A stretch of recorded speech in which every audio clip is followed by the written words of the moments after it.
என் ரெண்டாவது பொண்ணுக்கு ரீசெண்டாக தான் போய் மொட்டை அடிச்சோம். சரியா, மொட்டை அடிச்சுட்டு அன்னைக்கு ஒரு கடைக்கு ஒரு பொருள் வாங்குறதுக்காக போகும்போது அவர் கேப் வச்சிருந்தாங்க. அந்த கேப்பு அந்த ட்ராலி எடுத்துட்டு அவள் அந்த ட்ராலிக்குள்ளே உட்காந்துட்டு இருந்தா. அவளுக்கு தலையில் வைக்கிறதுக்கு விருப்பம் இல்லைன்னு அந்த ட்ராலிலே போட்டான். பொருட்கள்லாம் வாங்கிட்டு பில் போடும்போது அந்த கேப்பை மறந்துட்டோம். வீட்டுக்கு வந்துட்டு பிறகுதான் ஞாபகம் வந்துச்சு, கேப்பு அந்த ட்ராலியில் இருந்துச்சு. பில் ஏதாவது போட்டாங்களான்னு பார்த்தா பில் எல்லாம் போடல, உள்ளே இல்லை. திரும்ப இங்கிருந்து ஒரு 2 பிரதர்ஸ் அந்த கடைக்கு அனுப்பி விட்டு அந்த கேப் கிடைக்குமான்னு அங்கே கடையில் கேட்டால் அவங்கள தேடி பார்க்குறாங்க, கேப் இல்லை. இது நடந்தது ஆகஸ்ட் 18 போன வாரம்.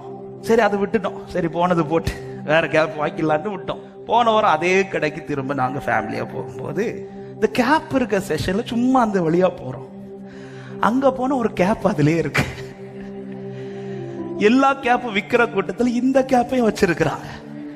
என் ஒய்ஃப் பார்த்துட்டு இது நம்ம கேப் ஆச்சே. பார்த்து எல்லா கேப்லயும் பில் இருக்கு, இதுல மட்டும் பில் அந்த ஸ்டிக்கர் ஒட்டல. அப்ப கன்ஃபார்ம் ஆயிடுச்சு இது நம்ம கேப். அதனால எப்படி வச்சிருக்காங்க பாத்தீங்களா? அப்பதான் டவுட் ஆச்சு, ஒருவேளை இப்படி விட்டுட்டு போன எல்லாத்தையும் தூக்கி கடையில வச்சுட்டான்.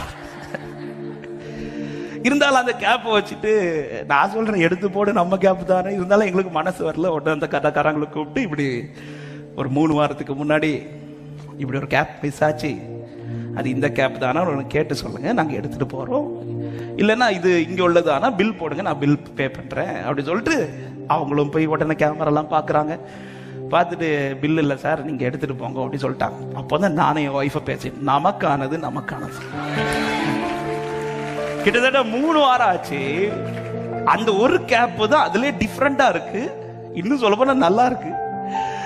அந்த கேப்பை யாரும் வாங்கல.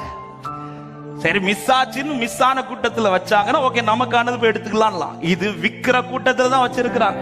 ஆனா சபை, உனக்கானது உன் கையில தான் வரும்.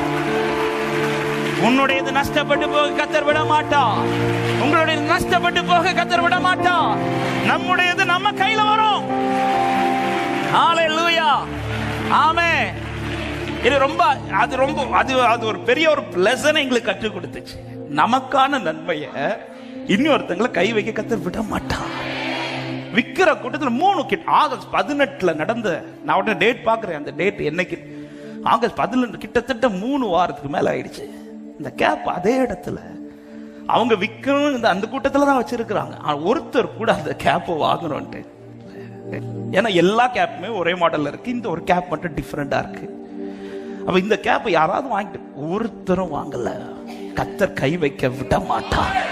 ரெகோபோத் உன்னுடையதானால், ரெகோபோத் உன்னுடையதானால் அந்த ரெகோபோத்துக்கு விரோதமாய் சத்துருக்கள் வருவதில்லை.